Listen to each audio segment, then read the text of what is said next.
kang jeneng ilmu mungguhe manungsa kuwi mawa tataran.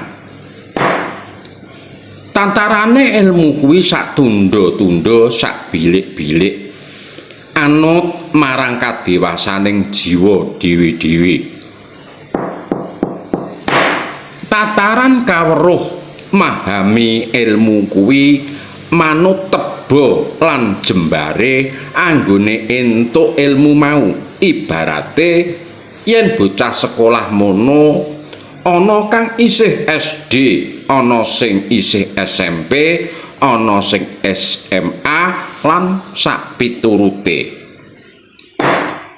Isih SD diwuruki ulangane SMP ya ora iso nampa, SMP diwuruki ulangane SMA uga ora iso nampa.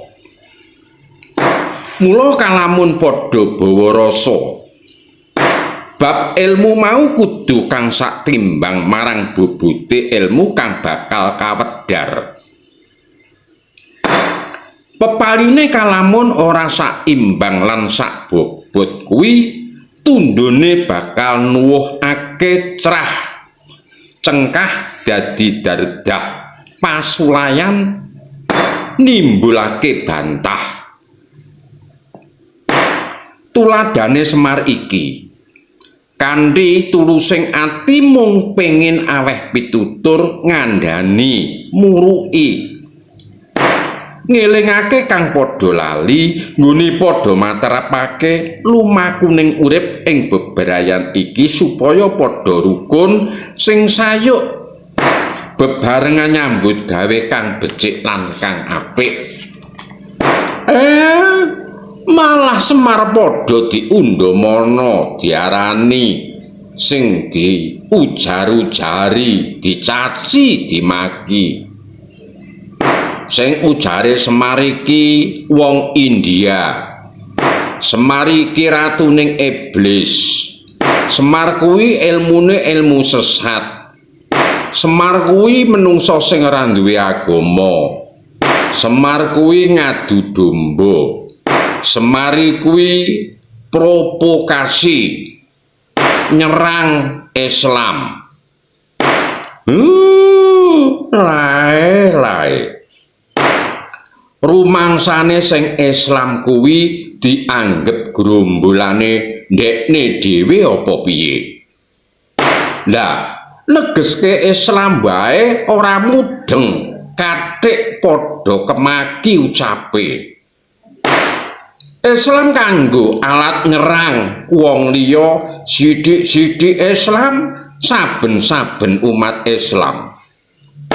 Kang padha ngaku-ngaku Islam padha tak kandhani ya.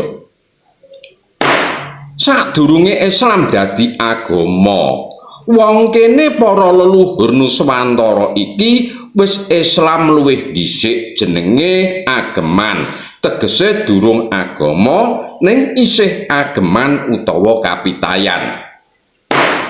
Tegese kapitayan duweni kapercayan manawa kabeh sen isining alam donya kang kumlip tumumpang bumi kasorotan sengenge iki makhluk kang isih kacipta dening Gusti Kang Maha Urip. Ya Gusti Kang Maha Gesang, ya Gusti Kang Maha Wasesa, ya Gusti Kang Maha Wase, ya Yang Toya lan liya-liyane gumantung nggone padha nyebut lan ngarani. Mula ageman kapitayan kasebut Islam amarga inti sarining laku amadangi pramakhluk tembunge memayu hayuning bawana kang tegese tresnani sekabing pra umat tresna asih mring sama-samane manungsa ora mawas sapa sinten ora pilih sawiji-wijine manungsa ora mawas suku kulit lan agama rinengkuh kanthi rasa pangkrasaning urip. Dene Islam kapitayan kuwi ora mbutuhake dalil awit isine alam kabeh iki wis padha dalil dhewe-dhewe anut marang kodrat lan garise. Tujuane agama Islam kuwi karepe ya kaya iki, yen Islam kapitayan kuwi memayu hayuning bawana, yen agama Islam kuwi tembunge rahmatan lil alamin. Rahmatan lil alamin kuwi basa manca, memayu hayuning bawana kuwi tembung Jawa.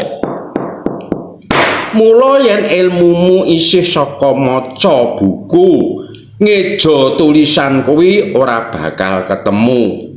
Marga iki dudu ilmu buku ning ilmu laku utawa ilmu kalbu. Mula aja waton celathu yen durung ngerti marang tujuane ilmu. Nanging Semar ora kok jeneng ngepal lan ngilani.